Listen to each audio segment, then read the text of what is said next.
Assalamualaikum warahmatullahi wabarakatuh. Waalaikumsalam warahmatullahi wabarakatuh. Selamat siang. Siang. Bagaimana kabar hari ini anak-anak? Alhamdulillah luar biasa.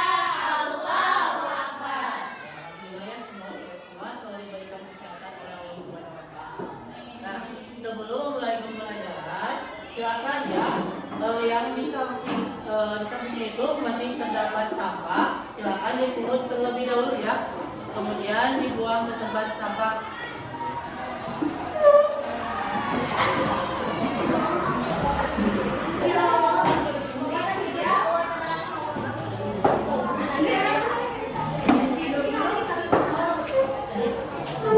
Sebelum mulai pembelajaran, silakan untuk ketua kelasnya memimpin doa terlebih dahulu ya. Sebelum pembelajaran, sampaikan doa kepada Bapak.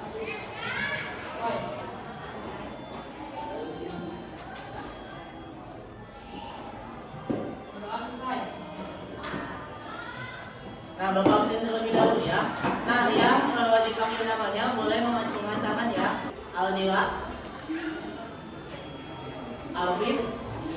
Nah, untuk yang sakit kita doakan ya, semoga cepat sembuh.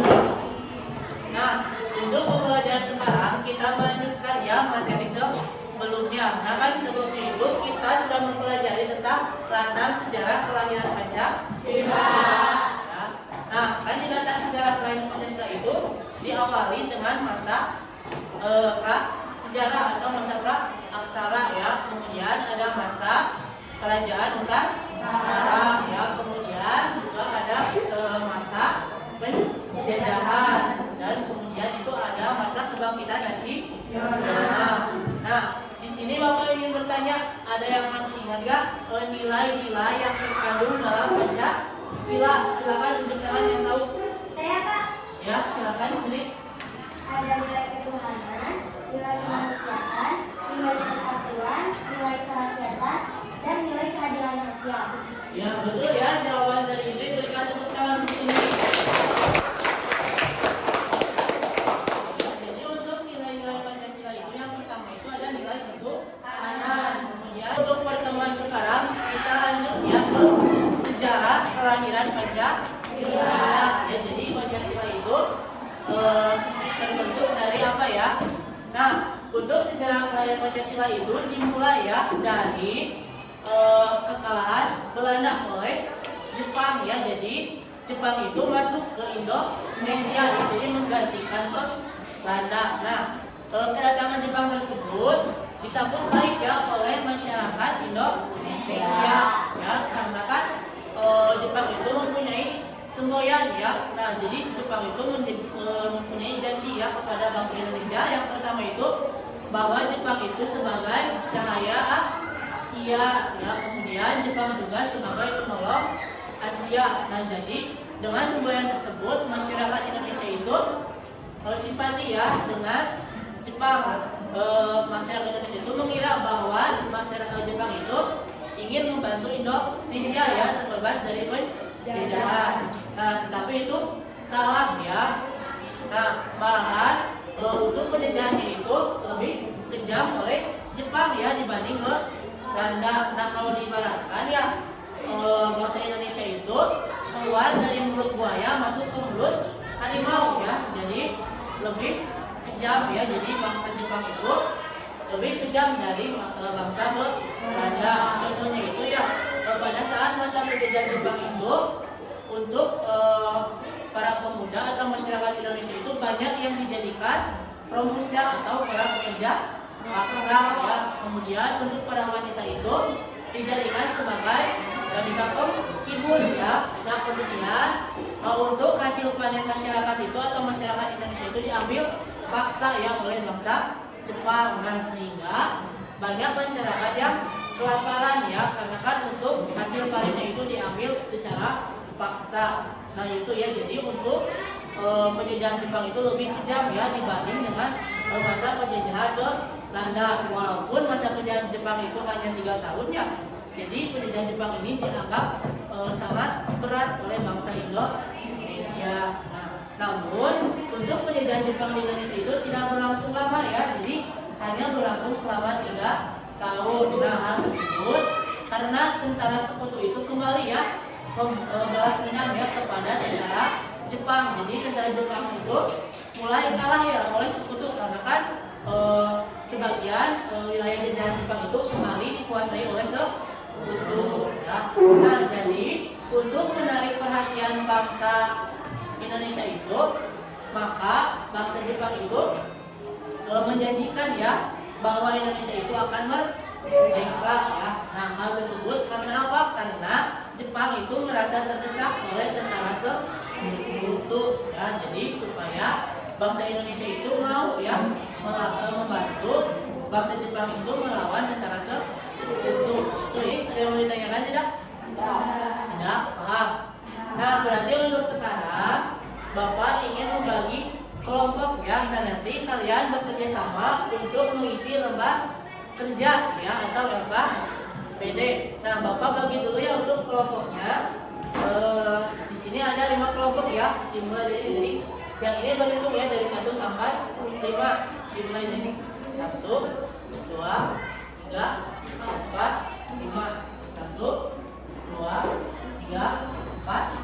Untuk yang nomor 1 bergabung dengan nomor 1 ya, yang nomor 2 bergabung dengan nomor 2. Nah, untuk nomor 1 duduknya di sebelah sini, nomor 2 di sebelah sini, 3 di sini, 4 di sini. Berarti yang 5 di sana ya. Nah, silakan gabung berkelompok. Sudah ya, sudah duduk berkelompok. Nah, untuk pengerjaannya itu nanti kalian mengisi lembar kerja ya.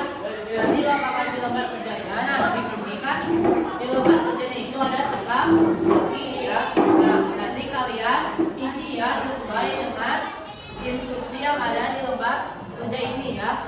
Nah, Bapak bagikan dulu ya KPD-nya.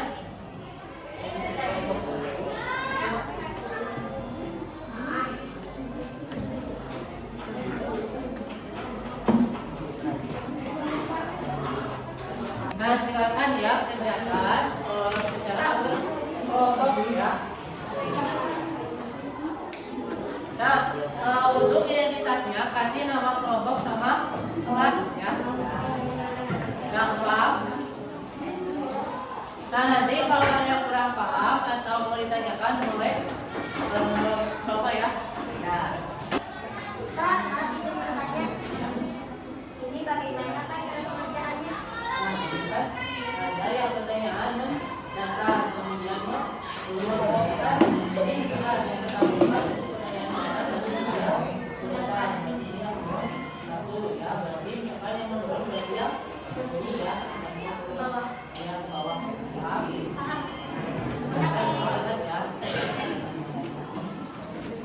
tidak kesulitan ada paham.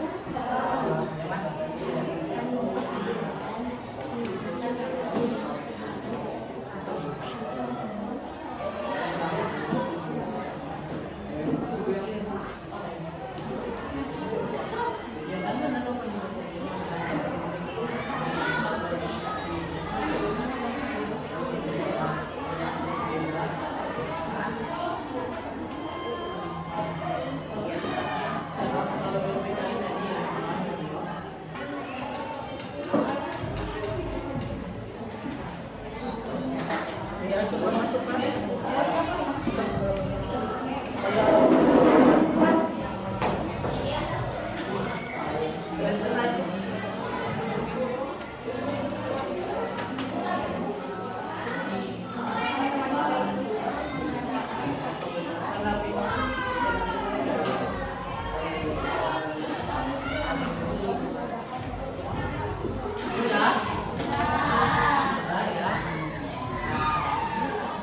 Yang sudah silakan kumpulkan ke depan ya hasil diskusinya.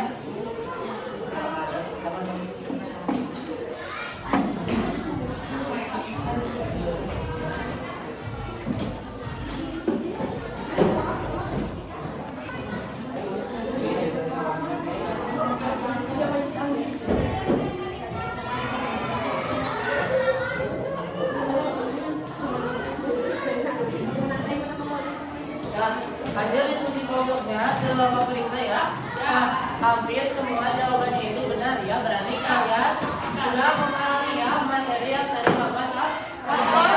Ya, itu. Nah, sebelum Bapak tutup untuk pembelajaran ini, ada yang bisa menyimpulkan kegiatan pembelajaran kita hari ini? Coba tunjuk tangan. Saya Pak. Ya, silakan. Untuk sejarah kelahiran Pancasila diawali dari penugasan Jepang oleh sedang sesat UPK membahas tentang dasar negara, yaitu Pancasila ada 3 tokoh yang memberikan keseluruhan terkait Pancasila surat kelompok. Ya, betul ya.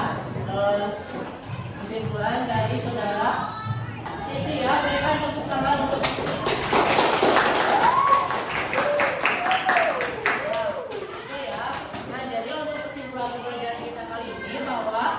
sejarah kekayaan Pancasila itu dimulai ya dari kekalahan Jepang ya, dan kemudian Jepang itu membentuk sebuah badan ya atau BPUP terakhir ya untuk membantu Indonesia itu merdeka. Ya, nah kemudian BPUPK itu melaksanakan sidang sebanyak 2 kali ya. Nah yang pertama itu membahas tentang dasar negara atau Pancasila. Nah dalam sidang tersebut ada 3 tokoh ya yang menyampaikan usulan terkait dasar negara tersebut ya. Yang pertama itu ada Muhammad Yamin, kemudian ada Soekarno dan Insinyur Soekarno ya. Nah berarti untuk pertemuan sekarang dicukupkan sekian ya. Nah sebelum pulang silakan untuk kedua kelasnya memimpin doa terlebih dahulu.